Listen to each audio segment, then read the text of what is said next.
rhythm kick. And this is your first lesson on the violin.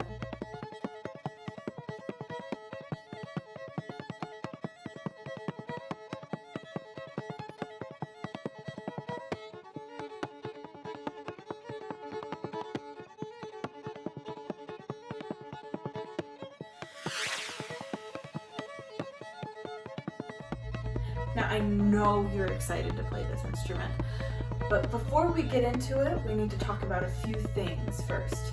First of all, we need to talk about the parts of the violin. What you can touch as a beginner, what you shouldn't touch yet. Next, we're going to talk about posture and what'll happen if you do it wrong. After that, we'll get into plucking, and then even some playing. Don't worry, by the end of this video, you'll be able to play at least one song. First, we need to talk about the anatomy of the violin. Yes, I did say anatomy. Why would I say anatomy? Because just like our bodies, the violin has parts to it that are intricate and require special needs and have special functions. First thing we're going to talk about, we're going to go from, I guess you could call it head to toe. Our head here is what is called a scroll. The reason for that is it's got a curly Q at the top here. Kind of looks like a piece of rolled up paper. Right down here, it's called a peg box. This is where the pegs, these little things right here, are housed. This top section of the violin you should not be touching as a beginner. If you should do something wrong, like tightening the pegs too much or even making them too loose, could cause you issues in the future. Moving down on the violin, you have the fingerboard. The fingerboard is connected to what is called the neck. Yes, a violin does have a neck. In fact, it also has shoulders. Below the shoulders is what's called the body. Just like a human body, when you sing, the body increases the sound and makes it go out. Without the body attached, it just sounds a little weird. Now, connected to this body is what's called a bridge. This is another part that you should never touch, especially as a beginner. Me personally, I did not touch my bridge until I was 7th or 8th year into my violin playing. Now below this is what's called the fine tuners. You'll be able to touch these sooner than you will the pegs, but it still won't be for another 2.5 years. Now below this right here, right on the bottom, is what's called a chin rest. It will nestle right under your chin and keep your neck from crushing your violin. Now on the back of my violin, I have what is called a shoulder rest. Now these can come in multiple forms. Some come in the form of what you're looking at, which is called a shoulder rest. Others come in the form of what is called a sponge, and they hook them up to their violin using rubber bands. But for now, I'm going to stick with my shoulder rest. And then, of course, the most important part of the violin, the strings. There are 4 different strings on the violin.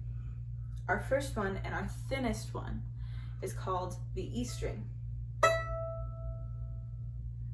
The second one and second thinnest one is called the A string.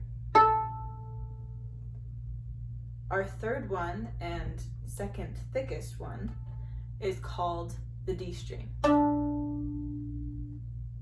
And our fourth one and the thickest one of all is called the G string. Next comes posture.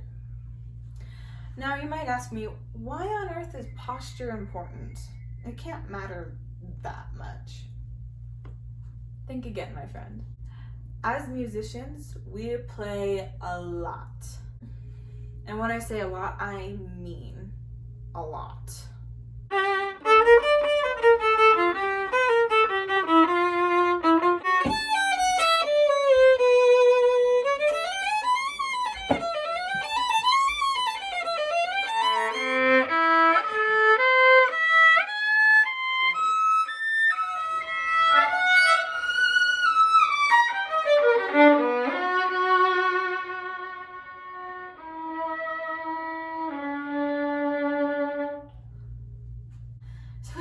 playing it the wrong way for that long, it can actually hurt your body.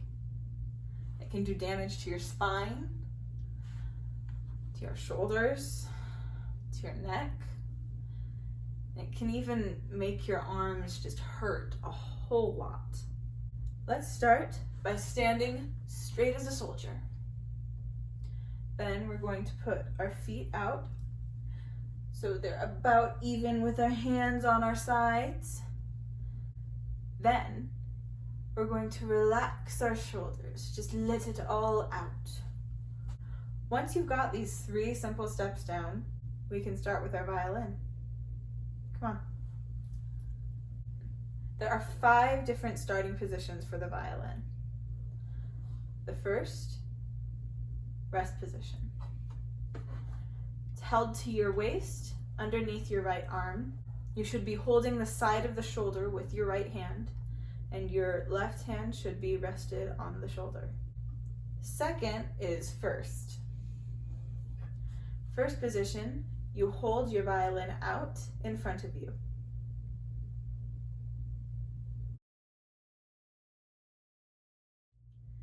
Third position, you put your violin over your head. Put your arm out extended like half an airplane and let your shoulder rest on your elbow. That is third position. Fourth position, you just slide it onto your shoulder underneath your chin.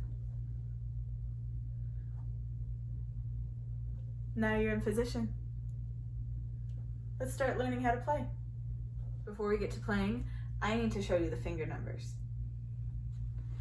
Our finger numbers go 1, 2, 3, 4, but we won't be using 4 today. So basically, you just need 1, 2, and 3. Our thumb never goes up on the fingerboard. It just rests to the side. Our pattern for the song we're doing today will start with an open string, meaning no fingers on it at all. We'd start on the D string.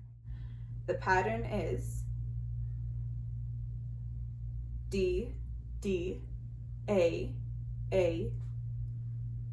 1, 1, A, to the D string, 3, 3, 2, 2, 1, 1, open. A string, A, D string, 3, 3, 2, 2, 1, A, to the D string, 3, 3, 2, 2, 1, open D, D, D, A, 1 on A, 1, 1, A, to the D string, 3, 3, 2, 2, 1, 1, open. That's your first song. Let's play it, shall we? This is a technique called plucking. Now, plucking uses the index finger on your right hand to take the strings and just, well, pluck them.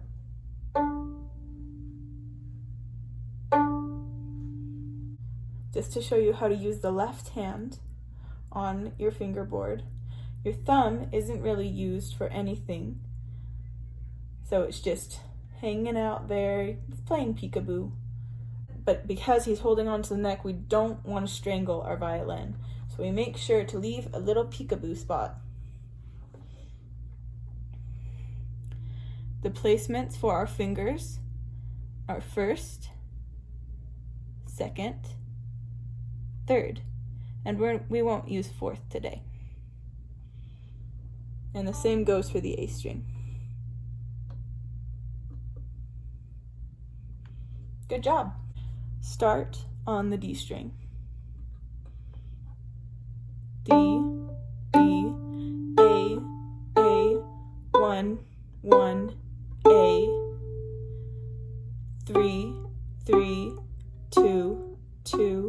1, 1, 0.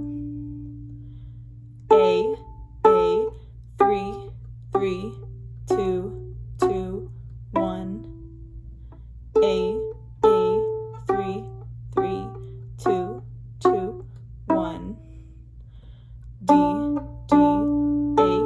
A, 1, 1, A. 3, 3, 2, 2, 1, 1, 0.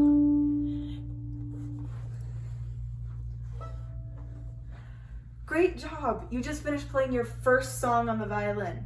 Did you recognize it? That's right. It was Twinkle, Twinkle, Little Star. I hope you had fun playing the violin with me today. I hope to see you again soon.